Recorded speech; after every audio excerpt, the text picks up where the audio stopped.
Hey there, my neighbors through the internet. I wanted to speak about a close encounter that I had yesterday and about my recent developments in this world. And I am I am newly Christian. I believe in God. I do not know what happens after we die, but I'm a devout believer in the greater good. With that out of the way, my encounter yesterday made me think a lot about accountability and about I was thinking so much about my neighbors and what they thought about me and stuff. I was not thinking about the kids. I was also a little scared to confront the dogs because they were vicious looking. They look like nice dogs at first, but then when the dogs got real close, when I approached them, I said, stay back. They look so vicious. So let me lay the context for you. Um, in our backyard, we've got two cage systems connected by a little we have like a little metal shed den for them where her puppies are at right now. We have I think he's about 100, nah, maybe like, I don't know dog's weight. I'm gonna be real, but I'd wager he's probably about 60 pounds. He's a husky, and we also have a like 40 pound German Shepherd. She's gorgeous. She's got the pups back there, and the way the cage system is that if you open one of the doors, you got to make sure they're both on the leash, or else they'll run out.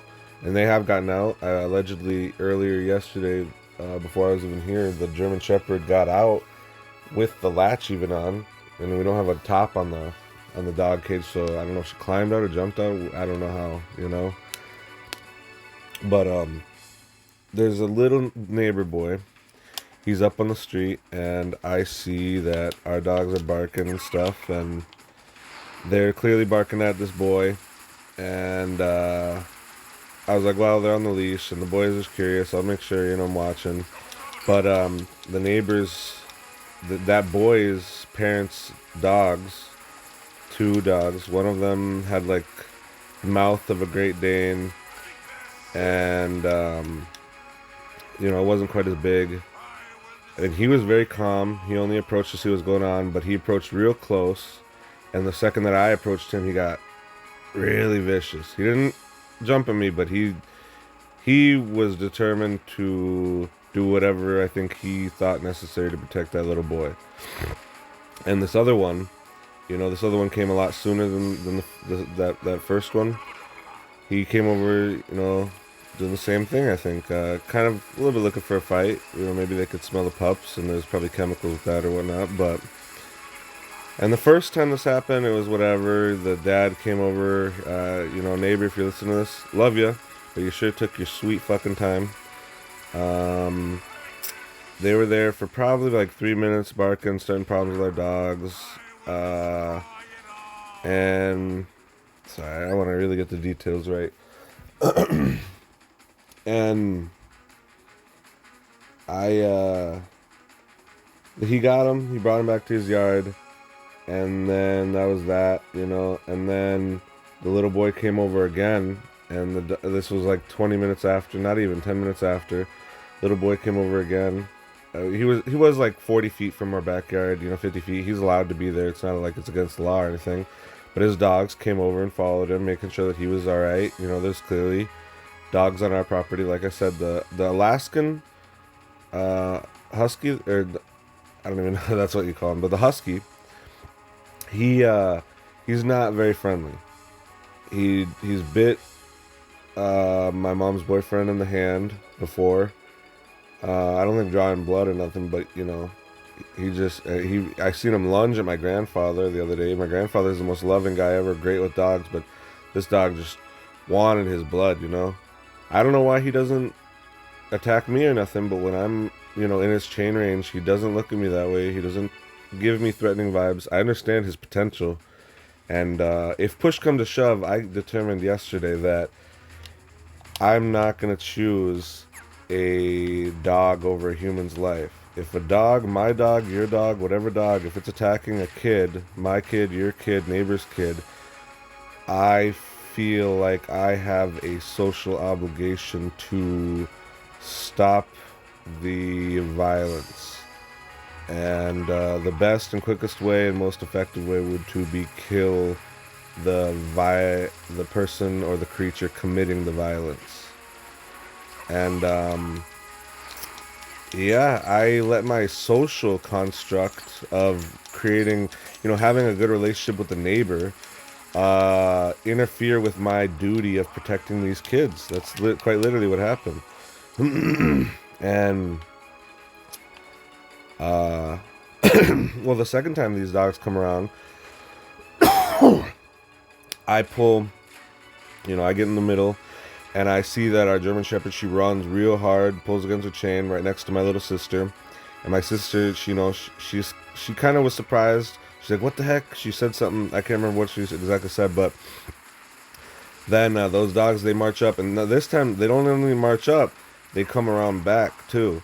They swung around back of, they went to where our backs were, away from the husky, where the pups were and stuff, and where the kids were, where my little brother was, and the neighbor boy that was playing with them. Not the little boy that the dogs were defending, but and my little sister was right in front of me, and I ended up yelling, getting everybody I got my sister, the pups, and the shepherd in the cage with me, and I was holding them all back, and I assumed the mother of the child with the dogs, she came over and she was like, "Oh, I'm so sorry, we're putting them inside after this."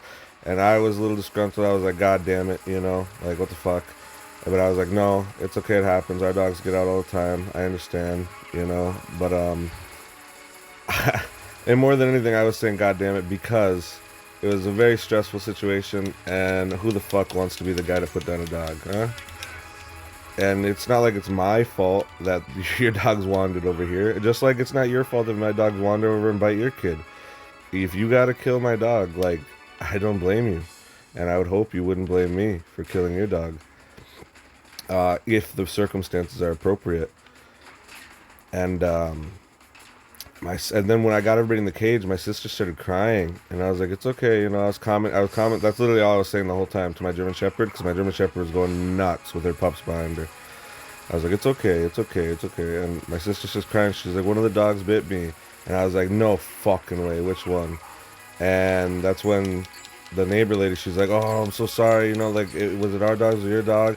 And I could tell by the wound, it was just a little prick, it drew a little blood, but it didn't.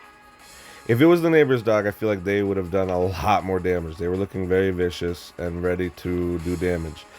What I think it was I think that our German Shepherd got too excited, ran up alongside her, and got her, like, jaw stuck on her leggings, and it, like, dug in a little bit or something. I'm not exactly sure. It all happened so fast.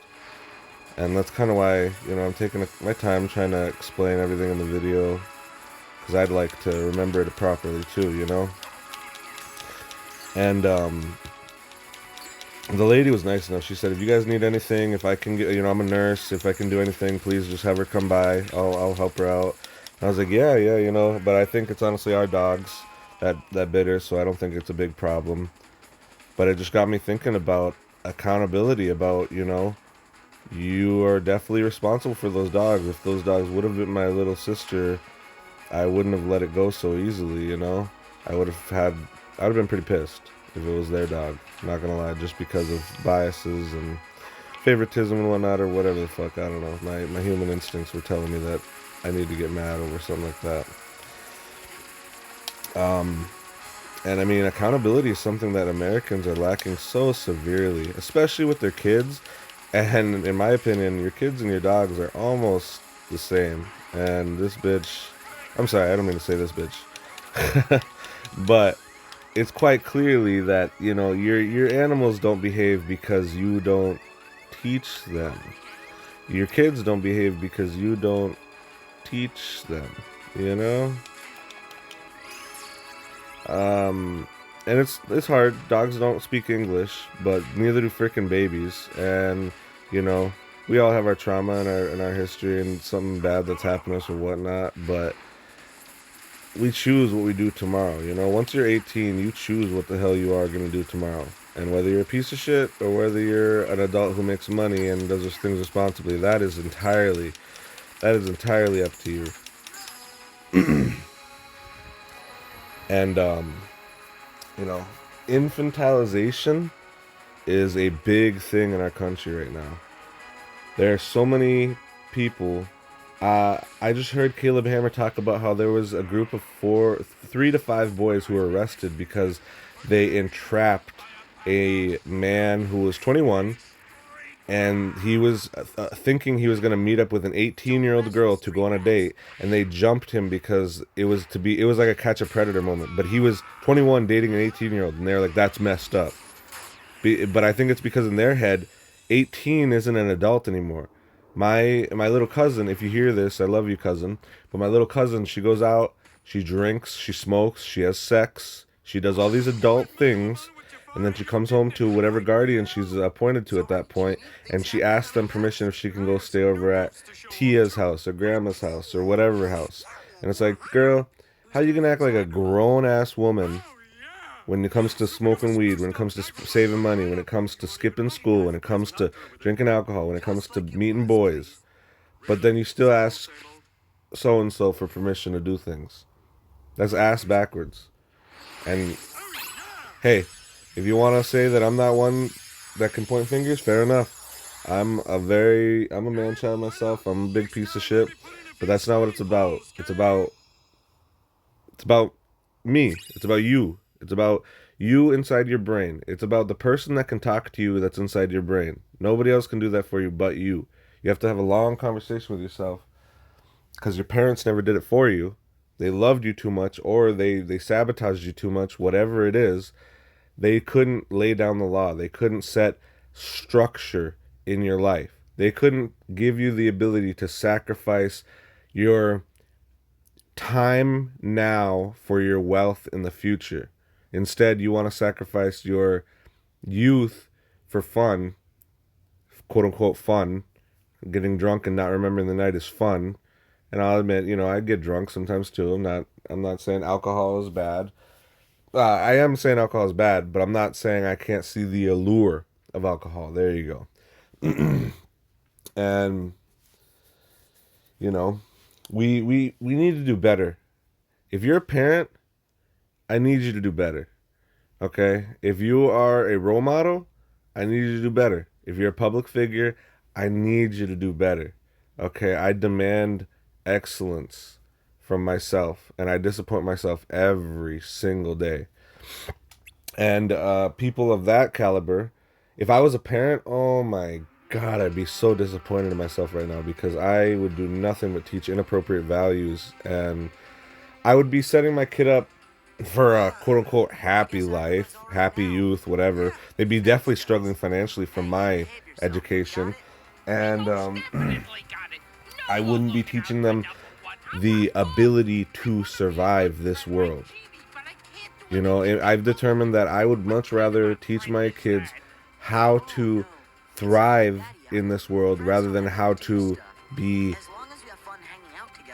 whatever happy is in this world. In my opinion, thriving in this world is being happy in this world. Having enough spending money to get a boat, to spend some time with the kids, to get the grill going, throw some steaks on, invite the grandchildren over, that to me is happiness. Now, you're able to draw the line wherever you want. You're able to make your sacrifices wherever you want. But you don't get to do that and then bitch about how the government or this or that is unfair. Your situation is not your own fault. Whatever situation you're in, 99.5% of people, that is not a statistical analysis, but a large portion of people, I'd even wager maybe even all of them, do not take full accountability for their own downfall. And I'm not saying it's always even majority your fault for your own downfall, but to say that your own downfall was 0% your fault, we all know that that is a lie. You are farming empathy. I was farming empathy. It's a lie to say that you can't demand better and do better for yourself. And every single one of us that does better, well, in my opinion, that's one step closer we get to the Garden of Eden. And everybody who falls and takes the bottle at 14 and has, It wants to grow up so fast and do all these inappropriate things, shoot guns. Just in my hometown, somebody died the other day. It was a 17-year-old boy due to some dumb shit because some kids have guns. It was on. Oh my god! If I were to ever, I mean, I'd be dead. But if I were to die to some dumb stuff like my friend misfiring a gun, holy moly, my soul would not rest. I would be turning in my grave. I'd be so upset. To lose my life at such a young age just to something dumb. And God bless his soul. I hope he does rest easy, but oh, that's just awful. And it's because parents, I'm about to say something really hurtful, but you need it. Somebody should have said it to you a long time ago. You need to take accountability. You need to stop relying on the fact that you're a mom, that I'm a dad, that makes you a good person. No. No, it doesn't. Okay? Just because you pop a kid out, just because you donate some sperm, does not make you a good person. What makes you a good person is if you strive for the greater good, is if you try to achieve the greatest good that you could. And as a consequence of that, everybody's life around you will improve. That you got more love to give, that you have a little bit in the bank account so you can help people. Not saying that everybody needs to look at you like a bank account, but when they deserve the help or when they need the help, rather than let them die and suffer, or rather than let them ask questions and suffer, maybe you can give them an answer, or maybe you can go and help them out. You can be somebody that they can depend on. And more people nowadays, because of infantilization, I feel like are becoming people that need people to depend on. And you don't need to become one because there's a bigger need from it. You need to become one because if all of us did that, that's what I think America was truly predicated on. Is that if all of us took care of our own shit properly, none of us, well, I shouldn't say none of us, but we would have so much to give. If all of us took care of ourselves properly, we'd have so much to give, and taxes really wouldn't be a problem. You know, it'd still be a problem because it's lining these billion, or not these billionaires, but it's lining these politicians' pockets. But we have so much to give. America is so good at producing in times of need, and we need to get back to that. We the people need to get back to that. We need to instill better values in ourselves. We're Americans. In my opinion, we are the best race on earth. Personally, there's a little racial here, but I think the Mexican Americans are probably the most... I think they got it right. I think they're walking with God. I think they're doing everything right. They're dotting their T's, crossing their I's. They get drunk, you know, they drink. They're obviously not exactly financially free, but they work their ass off. And then when they get a little bit of time off, they party their ass off. You know, they take it a little too far, I'll give it that, you know, to teach their own. But I feel like Hispanic Americans, you guys, we are just... I don't think there's a tougher group of people out there. Constantly being spit on, being discriminated upon, used as a political pawn, and all you want to do is provide better for your family. Not all of them. Some of them, I've seen the southern border, I've seen Texas. I know some of y'all right there are cartels, and I know you guys are, mule and stuff.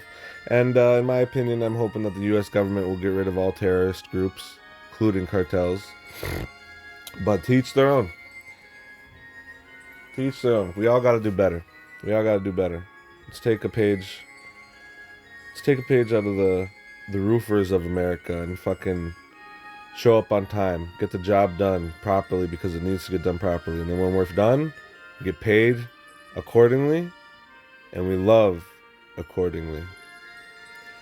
Yeah, I guess that's it. See you guys.